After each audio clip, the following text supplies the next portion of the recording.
É, Olá, pessoal, vamos para mais uma videoaula.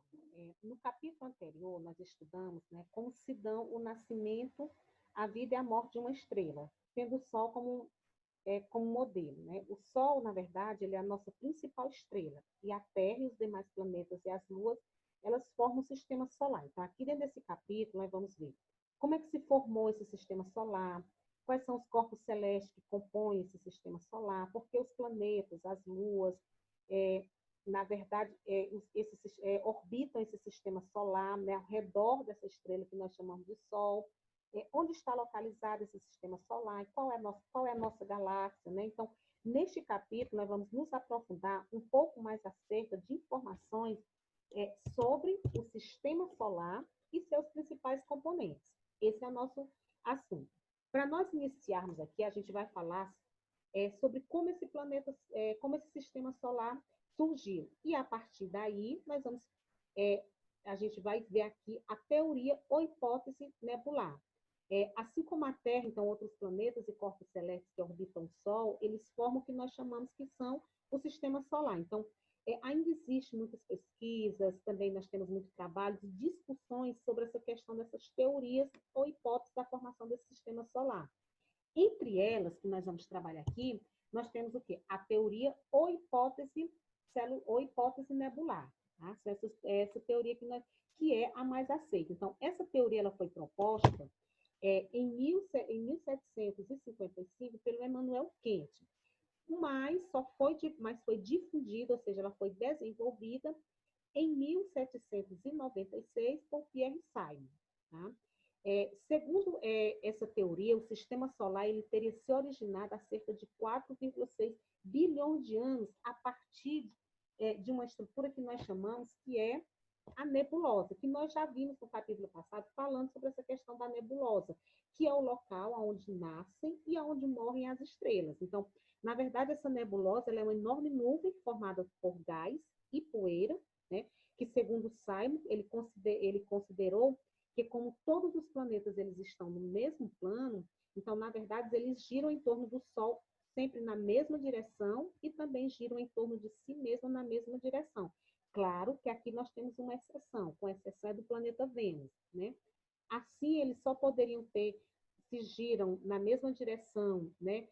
Tanto em relação a si como em relação ao Sol. Então, na verdade, eles, ele sugere que a grande nuvem de gás, que é uma nuvem que a gente chama que é nuvem de gás interestelar, ela colapsou para dar origem ao Sol, aos planetas e os demais componentes do sistema solar, que é o que nós vamos observar aqui. Então, aqui nós temos o que nós chamamos que é a nebulosa. Essa nebulosa que é onde nascem e morrem todas as estrelas, né? E a partir dessa nebulosa que se colapsou, foi que se formou o que nós temos que é o sistema solar. Aqui dentro dessa formação aqui, nós vamos ver aqui as etapas de formação desse sistema solar. Então, primeiro nós tínhamos o quê? Nós tínhamos uma nebulosa, né? Que, por sua vez, ela vamos dizer assim, uma contração estelar que levou à formação de material, né, na região do núcleo, né, através de uma força gravitacional que interage em toda a nuvem. Essa gravidade ela foi aumentando e esse processo ele provocou um aumento da rotação dessa nuvem. Então, ela começou a girar muito mais rápido, certo? Quando isso aconteceu, né, após essa nuvem ela passar por um processo que a gente chama de colapsar, né, que é o colapso da nuvem, começou o resfriamento do disco, né, que é esse disco que nós chamamos que é o disco planetário. A partir, primeiro, das regiões mais externas, né, ele começou esse resfriamento a partir das regiões mais externas, né, e apenas na região que nós chamamos que é a região central, aqui, né, ela acabou dando origem ao Sol e manteve a sua temperatura. Então, esse resfriamento ele acarretou no que nós chamamos que é a condensação, né, de um ponto material, que nós já trabalhamos o que é essa condensação também no capítulo passado, quando nós falamos sobre os estados físicos da matéria, né? Então, após todo após todo esse processo, né, a nebulosa passou pelo processo de contração, né, provocado pela gravidade, houve o resfriamento da região externa, né? Então, tudo isso gerou o que nós consideramos hoje que é o nosso sistema solar. Então, vamos dizer assim, que as regiões mais internas, mais próximas ao núcleo, né, portanto, que são mais quentes, elas permaneceram com material sólido e menos volátil. Então, essa foi as etapas de formação do sistema solar. Então, nós fazemos parte de uma galáxia, né? A galáxia onde nós vivemos aqui, né, é a Via Láctea. Então, nossa morada e todo o nosso sistema solar estão em uma dessas galáxias. Então, a nossa é a Via Láctea. Então, nós temos inúmeros, né, inúmeras galáxias. Então, um levantamento feito com dados, né, recolhidos durante as décadas, né, pelo telescópio Hubble, ele estima que o universo abriga 2 trilhões de galáxias, que, ou seja, é 10 vezes mais do que se acreditava no passado. E nós fazemos parte dessa galáxia, que é a Via Láctea, né, que apresenta uma estrutura de forma espiral, né, com pelo menos 4 braços destacados, visto da Terra, ela aparece como se fosse uma faixa brilhante, difusa, que circunda toda a esfera celeste. Né? O nosso sistema solar, ele localiza-se a meia distância, ele fica entre o que nós chamamos que é a borda do disco e a região que nós chamamos que é a região do braço de Órion. Né? Os planetas, eles também executam movimentos, né? Todos os que nós vamos ver quando nós estivermos vendo aqui todos os planetas, movimentos e as principais características, tá? A gente vai ver tudo isso daí. E vamos trabalhar aqui essa estrela que é o nosso Sol. Então, os componentes do sistema solar, dentre eles que nós podemos destacar, nós temos o Sol, que é o astro, dominante do nosso sistema, a qual nós pertencemos. Então, ela é responsável por mais de 99% da massa de todo o sistema solar. Tá bom? Então, o Sol é uma estrela pequena quando ela for comparada às demais estrelas, né?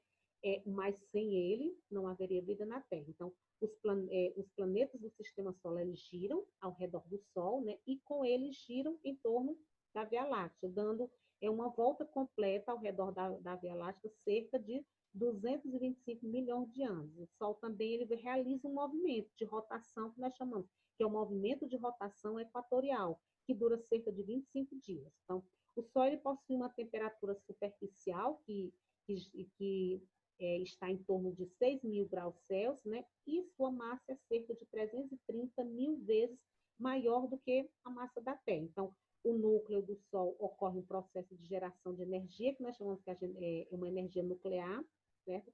Que chega à sua superfície e é lançada no espaço. Tá bom? E vamos ver aqui, em relação à questão do Sol, né, as divisões do Sol. Então, o Sol ele pode ser esquematicamente dividido em 6 camadas que nós temos. Nós temos a coroa, a cromosfera, a fotosfera, temos a zona convexa, temos a zona radioativa e temos o núcleo. Então, nós temos 6 regiões principais. Então, esse modelo aqui apresentado aqui nessa figura, nós vamos ver aqui as principais características. Então, nós temos aqui essa cronosfera aqui, que ela normalmente ela não é visível, certo? Porque a sua radiação é muito fraca, né? Do que na fotosfera, né? Ela pode ser observada, no entanto, durante alguns momentos, como, por exemplo, durante o eclipse, que é quando a Lua ela esconde o disco da fotosfera.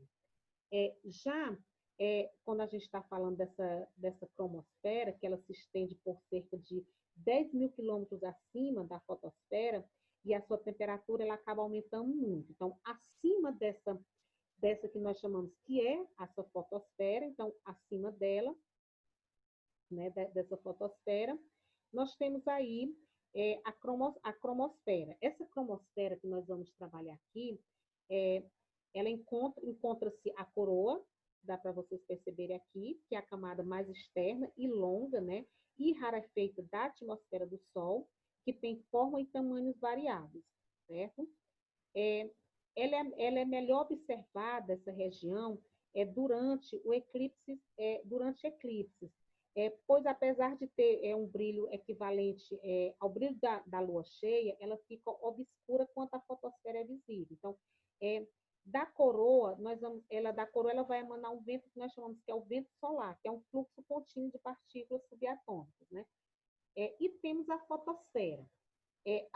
Essa fotosfera aqui, ela é a camada mais visível do Sol. Então, nós vemos nessa fotosfera alguns pontos escuros que são detectados, né, nessa região da fotosfera. Esses pontos é onde nós temos o gás mais frio e mais denso, né, que ocorre para baixo. E essas manchas aqui, elas são chamadas de manchas solares, né? Logo abaixo dessa fotosfera, nós vamos encontrar a zona convectiva. Certo? Então, nós temos aqui essa zona que nós chamamos de a zona convectiva. Logo abaixo dela, nós temos o quê? A zona radiata. Então, nós temos aqui região que nós chamamos que a zona radiata, que é onde a energia flui por radiação.